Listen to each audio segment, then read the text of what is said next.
how are you feeling? How's the mood physically and mentally ahead of this big game on Saturday? Yeah, it's really positive. We've had a good few months, in the build up to these kind of two qualifying matches, and I think, yeah, we've had sort of a new mix of girls come in, and we had the trials earlier in the year, and yeah, just fresh people and like good energy across the board. To be honest, and like, yeah, that's sort of gaining momentum going into these games, and I think, yeah, this one obviously being, yeah, a big one for us, and sort of, pinning a lot onto it. But I would say, yeah, positive, and like it's good to be in that position where, like everyone's sort of competing for shirts, and we've come off the back of obviously of that win against Ireland. But yeah, it kind of, I would say we're sort of building momentum to this game, and positive. I always sort of don't like to think too much about the game before, you're in camp. But yeah, definitely we've had positive training sessions going into it, and I think everyone's excited. So if I ask you then, what do you know about the Dutch then? Have you done any research whatsoever? Are you waiting until you get to camp tomorrow? No, yeah, probably just waiting really. Like we obviously, we have a couple of us who play, well, more than a couple, play for Cardiff Demons, and we played against the Broncos on the weekend, just gone. And they've got a couple of the Dutch players in that squad. So, but I mean, yeah, other than that, it's kind of an unknown. And I think, yeah, we just obviously um, focus on what we've kind of been working on, and focus on our game, and hopefully, yeah, we'll see what happens on the weekend. Because you can only control what you can control. How important is it that a lot of your squad, as you say, are part of that club side at Cardiff? Yeah, no, it is a huge benefit, I think, being able to play week in, week out with each other. And we have some of the same coaching and backroom staff as well. So it really does help to create that, connection across the squad. And yeah, but as I said, like having, girls coming in earlier in the year in the trials and stuff, that's been like hugely beneficial. And I think, yeah, it's just any kind of competition in a squad is good, and growing the numbers of girls playing and representing Wales is just awesome as well. And I think we had 3 new caps in that last Ireland game, so I think potentially 2 more in this one. So yeah, awesome for the game. And obviously I was part of the original team, and that the difference between then and now is huge. And yes, it's awesome to see. As you know, you would ask usually sports people, what did you grow up watching? Who did you grow up wanting to be? But as you say, you were one of the first to wear the Yeah. status of women's international. How the hell did you get involved in rugby league in the first place? Yeah, it's a good question. So, as you might know, a lot of us have come from union. So, I mean, I started playing union when I was about 15. I actually grew up overseas in the UAE. So, I started playing there predominantly sevens. And then I moved here about 5 years ago. I am, my parents are from Wales. But yeah, it was a trial basically. And it was, a few of us sort of made that switch. And there's not many of us from that original team that are still around, but everyone's like played their role in getting the team to where it is now. And yeah, as I said, like whether you're part of that first team, or part of the, some of the newer girls, it's just awesome to have like more and more girls playing it.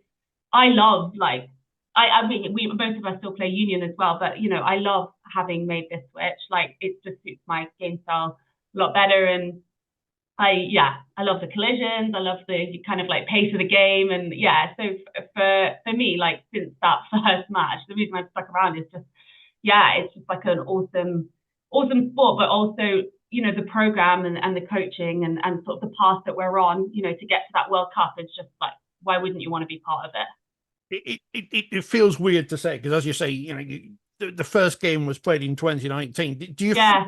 you feel like you're part of history, or is that something you perhaps will look back on in future years? Yeah, it's a good question. I mean, I at the time I remember thinking, wow, like, maybe in 10, 15 years where this team might go, it will be cool to, to have known you've been a part of it. But yeah, I think it probably hasn't really sunk in that this weekend in particular, this is huge for us as a squad. So trying not to think too much into sort of the the importance and the significance of it, but obviously it's in the back of your head. And yeah, probably something next week we'll reflect on and kind of probably process of like, okay, now where do we go?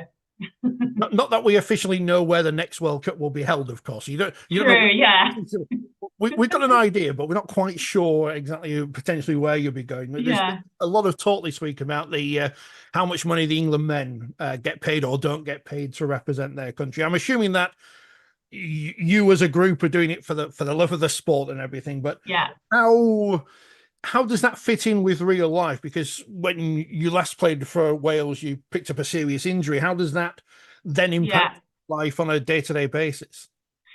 Yeah, so I got that injury 2 years ago to this month actually against England. And I'm lucky in a way that I have a desk job, but yeah, it obviously is a huge huge issue. And I ruptured my ACL, and obviously I'm sure you've had plenty of people on this podcast who know how long that recovery is and how tough it is.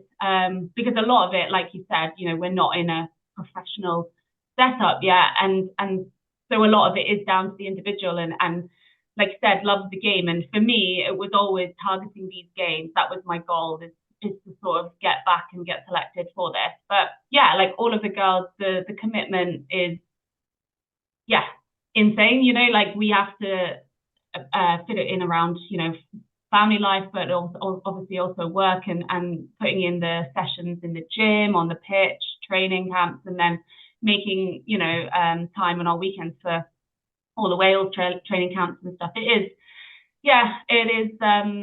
It's full on, but yeah, you, like you said, like you do it for the love of the game and just that opportunity to be able to wear that jersey. And that's what we're all working towards. And so I feel very fortunate to be able to do that this weekend, hopefully. It's very easy for me to say that I'd give up anything to play international sport because I'm useless. But is it difficult to, when you've got the real world pressures as well? Is it difficult to find that time, that motivation to do that, or have you found that easy in the past?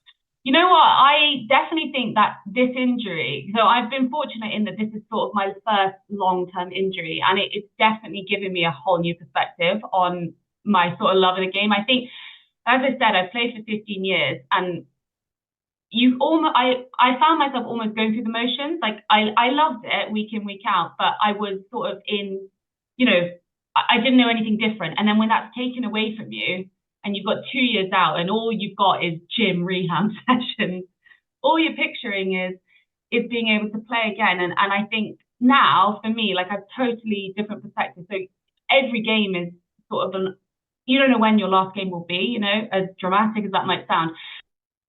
It's given me, just a new perspective to value, any time I get in a Wales jersey or, just any rugby jersey. But you have to dig deep sometimes to sort of pull yourself through those sessions and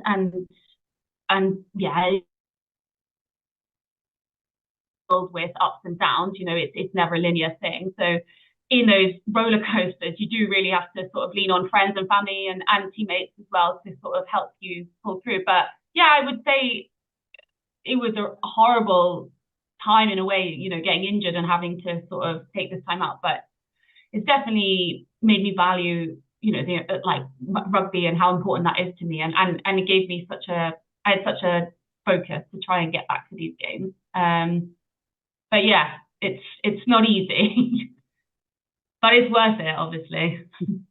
When you stood there singing the anthem and all that, that's when exactly. Nothing like it. Yeah. I can't get past any time I speak to anyone Welsh that you're obviously all great singers. This is the problem. Is that the case in the Wales women's squad? Are you all, perfect tone? No comment. No, we do have a few that are like, good for belting it out. But I don't know, maybe you will have to see on the weekend. If the microphone gets a bit too close, there you'll have your answer. In 1975, which is before I was born, the Wales men's team released a single ahead of the World Cup. So if you do qualify, perhaps you could follow in their footsteps. I don't know. Great. That's a It's a completely good way to raise our profile. exactly. This is the future plans you've got to think of ahead of a World. Yeah, exactly. Cardiff Demons in the southern competition at the moment. How much would you like to see them get more of a taste of action from the Women's Super League sides up in the north?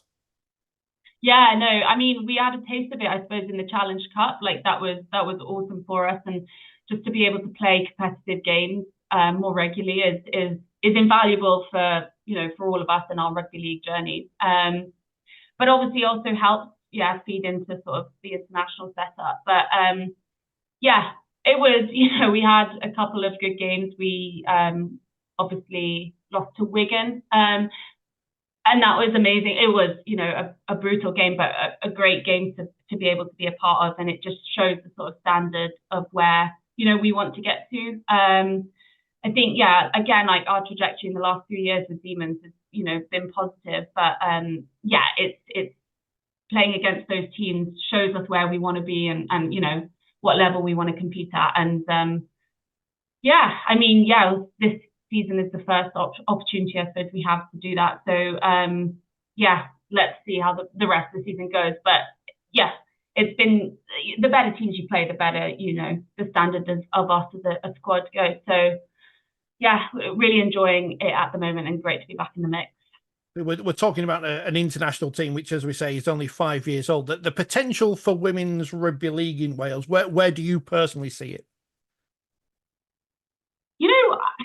As I said, like, the trajectory from when we started to now, like more and more girls are coming over. And I think like, the energy is very positive and we've got a really kind of like nurturing environment, both at club and at country. And I think all of those things just bode well for more girls coming through. I think, we're getting pathways of sort of age grade groups for Cardiff Demons and bringing that in will just be great. And then, there's no reason why, if we're headed to a World Cup, that the game will just not continue to take off and continue on the trajectory it is. I think, yeah, like the more we can shout about it and, raise our profile as players and as a squad, we should get more and more girls coming in. And I think, yeah, I think it's a really exciting time to sort of join. And I think I'm excited to see where the next, 3 years will go, considering how far we've come already. And we've got the right people in management and coaching and, stuff to sort of take us there. Like, Tom Brindle's been an awesome coach for us for the last 2 years. And he's obviously very involved and passionate in growing the women's game. So we're in the right hands, I think. And yeah, I think the future is positive. Positivity. We can't have enough of it. I don't want to take up too much more of your time because obviously you're joining us after you've had a busy day at work. What should we look for? Who should we look for in the Wales side at the weekend? Who are going to be the ones that are the game changers against the Dutch? A good question. I think as a squad, we've got quite a different team out from the Ireland game. And as I said, we've got a couple of potential new caps. I think Leanne Burnell, she always gets a shout out. she can create, magic from nothing almost. So she's always one to watch. But, across the board, we've got, a mix of experience and, fresh legs. And it's, yeah, across the board, it's looking like an exciting team. Got Meg Whitaker on the wing. She's, recently joined our team this season. She'll be picking up her first cap, and she's played really well at club so far. She got man of the match in her club game last weekend. So, yeah, lots of. I don't like to single out players, but across the board, it's an exciting squad, and I think, yeah, watch out for us all, really. That's a very diplomatic answer and a good answer. I know. I don't like to think it's a team game, isn't it? how are you getting to are you flying? Are you on the ferry? Is it? Yeah, we're flying tomorrow evening. So we've got training session tomorrow, and then we're having our shirt presentation after that, and then we're flying, arriving tomorrow evening. I've done the ferry. You don't want to do the ferry to the Netherlands. Oh, really? It's not the overnight ferry. No, it's not. It's not pleasant. It's not pleasant. Oh, well, that's good. That was a long time ago. Seren, thank you very much for your time. Best of luck for the weekend, and we'll speak to you again soon, no doubt. Hopefully. Yeah, for sure. Thank you so much for having me.